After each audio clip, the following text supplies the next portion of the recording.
Hello दोस्तों, मैं शशिकरण चौधरी आपके अपने channel study with Shashikaran Chaudhary में आपका हार्दिक स्वागत करता हूं। आज मैं आपको उत्तर प्रदेश लेखपाल के लिए जो पॉलिटी के हैं बहुत इंपॉर्टेंट क्वेश्चन लेके आया हूं, जो आपको आने वाले एग्जाम के लिए बहुत ही लाभदायक साबित होंगे। ओके फ्रेंड्स, चलिए देखते हैं। फर्स्ट क्वेश्चन हमारा, अनुच्छेद 36 से 51 का संबंध किससे है? तो हमारा जो 36 से 51 का संबंध, ये हमारा क्या है? डीपीएसपी है। ये क्या है? राज्य के नीति निर्देशक तत्व है। इसमें क्या है?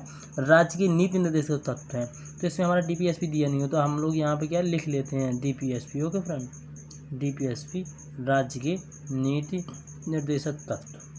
ठीक है फ्रेंड, ये हमारे क्या भाग 4 में, ये क्या है? भाग 4 में दिए हुए हैं। संविधान के किसमें? भाग 4 में दिए हुए हैं। और ये कहाँ से? हमारे भारत के संविधान में आयरलैंड से लिए गए हैं। कहाँ से? आयरलैंड से लिए गए हैं। ओके फ्रेंड, अब देखिए नेक्स्ट फैक्ट देखते चलते हैं। ग्राम पंचायत का गठन अनुच्छेद 40 में है। कहाँ पे? ग्राम पंचायत का जो गठन है ये हमारा अनुच्छेद किस में है? ये अनुच्छेद 40 में है। और कृषि का गठन हमारे अनुच्छेद क्या है? 48 में है। और हमारा ये पर्यावरण सुरक्षा है, इसका 48A में है। ठीक है फ्रेंड, इसका हमारा क्या है? 48A में है। अब नेक्स्ट क्वेश्चन की ओर हम लोग चलते हैं। नेक्स्ट क्वेश्चन देखते हैं क्या उसमें है।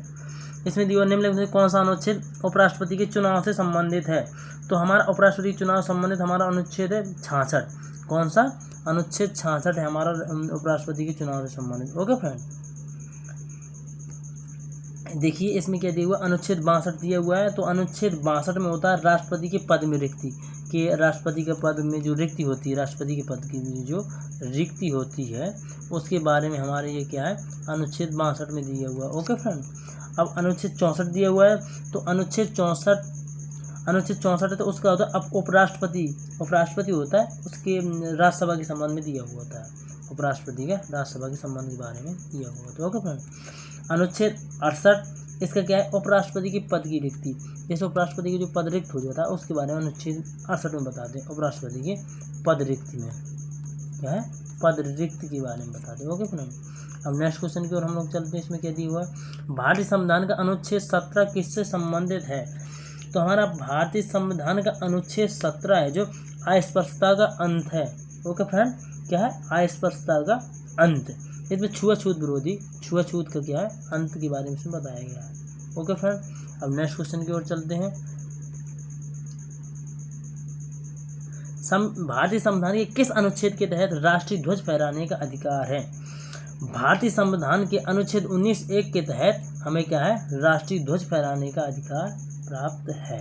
ओके फ्रेंड, क्योंकि भारतीय संविधान का जो 19(1) है ये हमें 6 प्रकार की स्वतंत्रता देता है। क्या है? 6 प्रकार की स्वतंत्रता हमें क्या है? देता है। 6 प्रकार की हमें स्वतंत्रता देता है। ओके फ्रेंड, 6 प्रकार की हमें स्वतंत्रता देता है। कौन कौन सी? नंबर 1 में आप लोग लिखिए। देखिए नंबर 1 में कौन सी है? हमें बोलने की, जो बोल रहे हैं हम, ये बोलने की स्वतंत्रता, वाक करने की स्वतंत्रता। और नंबर 2 में हमारा है शांतिपूर्वक मान लीजिए सम्मेलन, उसमें लड़ाई ना होनी चाहिए, शांतिपूर्वक सम्मेलन, जो हम लोग क्या है? शांतिपूर्वक सम्मेलन कर सकते हैं। ओके फ्रेंड, शांतिपूर्वक सम्मेलन करने का। और नंबर 3 में क्या है हमारा? नंबर 3 में हमारा संघ बनाने के विचार, एक समूह बनाने के विचार। क्या है? संघ बनाने का विचार, संघ बनाने का अधिकार है हमको। और नंबर 4 में भारत के राज्य क्षेत्र में कहीं भी हम लोग जा सकते हैं, घूम संचरण, निर्बाध संचरण कर सकते हैं। और नंबर 5 में भारत के राज्य के किसी भी क्षेत्र में हम लोग क्या है? निवास कर सकते हैं। क्या कर सकते हैं? नंबर 5 में निवास कर सकते हैं। और 6वें में हमारा क्या है? भारत के किसी भी एरिया में जाकर हम क्या है? व्यापार अपना कर सकते हैं। क्या है? व्यापार करने की स्वतंत्रता। ओके फ्रेंड, अब नेक्स्ट क्वेश्चन की ओर चलते हैं। हम लोग देखिए नेक्स्ट क्वेश्चन क्या है। भारतीय संघ की आधिकारिक भाषाओं का उल्लेख भारत के किस संविधान की किस अनुसूची में दिया हुआ है? तो जो हमारा भारत का संविधान है वो भाषाओं का उल्लेख किस अनुसूची में दिया हुआ है, ये हमारा क्वेश्चन कहता है। तो ऐसा हमारा अनुच्छेद की 8वीं अनुसूची में, किसमें है फ्रेंड? 8वीं अनुसूची में। इसमें क्या बताया गया है कि जो हमारी भाषा है 8वीं अनुसूची में 22 भाषाओं को शामिल किया गया है। इसमें क्या है? 14 भाषाएं। मूल संविधान में कितनी थी? मूल संविधान में 14 भाषा थी। मूल संविधान में 14 भाषा थी। ओके फ्रेंड, इसके बाद में क्या हुआ था? ये भाषाएं जो है जोड़ी जाती है। 1967 में कौन कौन सी जोड़ी जाती है? देखिए मैं आपको बताता हूँ। 1967 में हमारी सिंधी भाषा को जोड़ा जाता है। किसको? सिंधी भाषा को जोड़ते हैं। उसके बाद में हमारा 1992 जाता है, जो 1992 में कोंकणी, मणिपुरी और नेपाली, क्या क्या, कोंकणी, मणिपुरी और नेपाली को जोड़ते हैं फ्रेंड। Okay friend. और इसके बाद में हम लोग क्या जोड़ते हैं, 2003 में बोडो, 2003 में बोडो, डोंगरी, मैथिली और संथाली भाषा को शामिल किया गया। ठीक है। इसका प्रावधान हमारे अनुच्छेद क्या है, 343 में। भाषा का प्रावधान किसमें है, अनुच्छेद 343। ये क्या, आर्टिकल जो हमारा होता है 343 में है। Okay friend. अब हम लोग नेक्स्ट क्वेश्चन की ओर चलते हैं, देखते हैं क्या इसमें दिया हुआ है। संविधान का निम्न अनुच्छेद में से कौन सा हमें समानता का अधिकार देता है। जो हमारा समानता का अधिकार जैसे होता है, जैसे निम्न अनुच्छेद में हमें कौन सा समानता होती है, जो ये उसका अधिकार हमें कौन से अनुच्छेद में दिया हुआ है, तो हमारा अनुच्छेद 14 से 18 में दिया हुआ है। कौन से, जो हमारी समानता है, इसका जो समानता का अधिकार हमें क्या है, 14 से, अनुच्छेद क्या है 14 से 18 में दिया हुआ है। समानता का अधिकार अनुच्छेद 14 से 18 में दिया हुआ है। यह अधिकार अमेरिका के संविधान से लिया गया। ये क्या है, अमेरिका से लिया गया। भारत के संविधान में जो है ये अमेरिका से लिया गया है। Okay friend. अब नेक्स्ट क्वेश्चन की ओर चलते हैं, देखते हैं नेक्स्ट क्वेश्चन में क्या है हमारा। तो इसमें दिया हुआ भारतीय संविधान के किस अनुच्छेद में राष्ट्रपति पर महाभियोग लाने की प्रक्रिया प्रदान की गई है। जो राष्ट्रपति होता है उसमें किस अनुच्छेद के तहत हम लोग महाभियोग ला सकते हैं, तो ये हमारा अनुच्छेद क्या है, अनुच्छेद 61 है। ये हमारा क्या है, अनुच्छेद 61 है। इसमें क्या होता है, हम लोग महाभियोग चला सकते हैं राष्ट्रपति। उसमें क्या होता है, महाभियोग में सदन द्वारा इस पर महाभियोग लाया जा सकता है, परंतु इसके लिए आवश्यक है कि राष्ट्रपति को 14 दिन पहले क्या, हम लोग 14 दिन पहले लिखित सूचना दी जाए। क्या होता है, लिखित सूचना दी जाती है। राष्ट्रपति क्या 14 दिन पहले लिखित सूचना दी जाती है। और जिस दिन जिस पर सदन के 1/4 सदस्यों का हस्ताक्षर, उस पर क्या होता है 1/4 सदस्यों के 1/4 सदस्य होते हैं उनके हस्ताक्षर हो। जबकि अनुच्छेद मान लीजिए इसमें बताया गया कि 1/4 होता है, जो उसमें क्या 1/4 सदस्यों के जो सिग्नेचर होनी चाहिए, इसका है साइन होने चाहिए, तभी ये मान्य होता है महाभियोग। ठीक है फ्रेंड। अब नेक्स्ट क्वेश्चन को चलते हैं। इसमें लगा भारतीय संविधान के किस अनुच्छेद के तहत राष्ट्रपति किसी राज्य की संवैधानिक प्रणाली के विफल होने की दशा में उस राज्य का जो मान लीजिए शासन संभाल सकता है, अर्थात राष्ट्रपति शासन लागू कर सकता है, तो ये हमारा अनुच्छेद 356 होता है। ये कौन सा होता है फ्रेंड्स, अनुच्छेद 356 होता है। आपातकाल से संबंधित उपबंध ये क्या है, अनुच्छेद 356 है। और देखिए इसमें जो दिए हुए हैं, मान लीजिए 356 ये हमारा इम्पोर्टेंट है, और ये इसी के द्वारा हमारे राष्ट्रपति शासन लगता है। और 352 में राष्ट्रीय आपातकाल लगता है, और 360 में वित्तीय आपातकाल लगता है। Okay friend. अब नेक्स्ट क्वेश्चन की ओर हम लोग चलते हैं, देखते हैं नेक्स्ट क्वेश्चन क्या है। अनुच्छेद 370 किस, ये 370 नहीं हमारा फ्रेंड, ये क्या है 370 नहीं, यहाँ पे हमारा क्या 336 होना चाहिए। ये क्या 336 होना चाहिए, 336 अनुच्छेद में क्या हमारा एंग्लो इंडियन समुदाय। ये क्या है, जैसे कुछ मान लो जो हमारे राष्ट्रपति जो मनोनीत करते हैं, दो मान लीजिए वो क्या है, वो एंग्लो इंडियन का हमारा क्या एंग्लो इंडियन का संबंध क्या अनुच्छेद 336 से होता है फ्रेंड। Okay friend. अब नेक्स्ट क्वेश्चन को हम लोग चलते हैं, देखते हैं नेक्स्ट क्वेश्चन क्या है हमारा। भारतीय संविधान के किस अनुच्छेद में जीवन एवं व्यक्तिगत स्वतंत्रता के संरक्षण को प्रदान किया गया है। जो जीवन होता है हमारा, उसके जो मान लीजिए व्यक्तिगत स्वतंत्रता के संरक्षण को प्रदान किया गया है, ये हमारा क्या है अनुच्छेद 21 में होता है फ्रेंड। कहाँ पे, अनुच्छेद 21 में किया गया फ्रेंड। Okay friend. अनुच्छेद 21 में प्राण और दैहिक स्वतंत्रता का संरक्षण किसी भी व्यक्ति को विधि द्वारा स्थापित प्रक्रिया के अतिरिक्त उसके जीवन और व्यक्तिगत स्वतंत्रता के अधिकार से वंचित नहीं किया जा सकता। ये अनुच्छेद क्या 21 में बताया गया है।